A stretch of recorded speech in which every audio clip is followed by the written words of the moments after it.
Feast recipes உங்களை அன்புடன் வரவேற்கிறது. இன்றைக்கி நம்ம அருமையான அற்புதமான மாங்காய் சட்னி எப்படி செய்கிறது அப்படிங்கிறத பற்றி தான் பார்க்க போகிறோம். உண்மையிலேயே இது அருமையான அற்புதமான மாங்காய் சட்னி தான். எப்படி அப்படின்னா, நம்ம குழந்தைங்க சில நேரங்களில் சாப்பிடாம அடம் பிடிப்பாங்க. அந்த நேரத்தில் நம்ம இந்த மாங்காய் சட்னியை தொட்டு அவங்களுக்கு சாப்பாடு ஊட்டுறப்போ ரொம்பவும் விரும்பி அருமையாக அவங்க சாப்பிட்டு முடிப்பாங்க. அதனால தான் பெரியவங்க சொல்லியிருக்காங்க, மாதா ஊட்டாத சோறை இந்த மாங்காய் ஊட்டுது அப்படின்னு சொல்லுவாங்க. அந்த அளவுக்கு ரொம்ப அருமையான அற்புதமான இந்த மாங்காய் சட்னி எப்படி செய்கிறதுங்கிறத பற்றி பார்க்கலாம் வாங்க.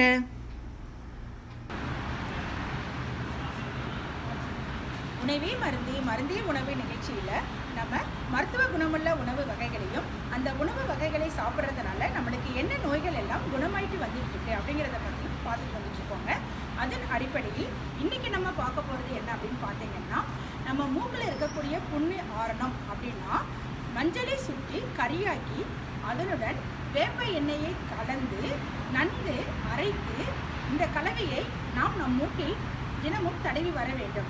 இவ்வாறு தடவி வருவதனால் மூக்கில் இருக்கக்கூடிய புண்கள் சரியாயிரும்.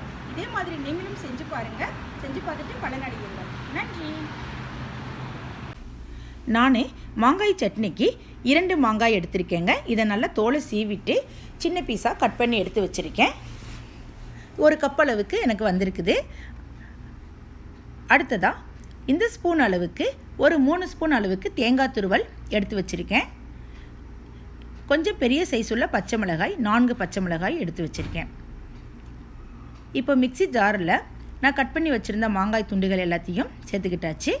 அடுத்ததாக தேங்காய் துருவல், அடுத்தது பச்சை மிளகாய், இப்போது உப்பு தேவையான அளவுக்கு கல் உப்பு நான் சேர்த்துருக்கேன். இப்போ நம்ம இதை நல்லா அரைச்சி எடுத்துக்கணும். தண்ணி எதுவுமே சேர்க்கக்கூடாதுங்க. ஏன்னா நம்ம அரைக்கிறப்போ மாங்காயில் இருக்கக்கூடிய தண்ணியே நம்மளுக்கு கரெக்டாக இருக்கும். அதனால் நம்ம தண்ணி எக்ஸ்ட்ரா ஊற்றணும்னு சொல்லிட்டு இதுக்கு அவசியமே இல்லை. இப்போ பாருங்கள், ரொம்ப நைஸ் பேஸ்ட்டாக அரைச்சாச்சு.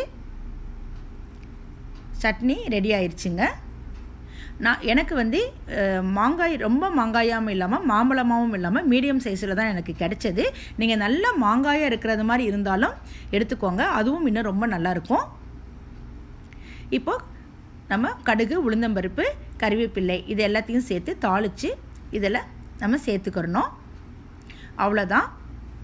ரொம்ப ஈஸியான முறையில் நம்மளுக்கு மாங்காய் சட்னி ரெடி ஆயிடுச்சு. இது ஒயிட் ரைஸுக்கெல்லாம் செம்மையாக இருக்கும். நம்ம சூடாக நம்ம ஒயிட் ரைஸ் போட்டு இந்த மாங்காய் சட்னியை சேர்த்து சாப்பிட்றப்போ அவ்வளோ டேஸ்ட்டாக இருக்கும். இட்லி, தோசை, டிஃபனுக்கு கூட நம்ம இதை வச்சுக்கரலாம். ரொம்ப டேஸ்டியாக இருக்கும் இந்த மாங்காய் சட்னி. இதே மாதிரி நீங்களும் செஞ்சு பார்த்துட்டு உங்களுடைய கமெண்ட்ஸ் சொல்லுங்கள்.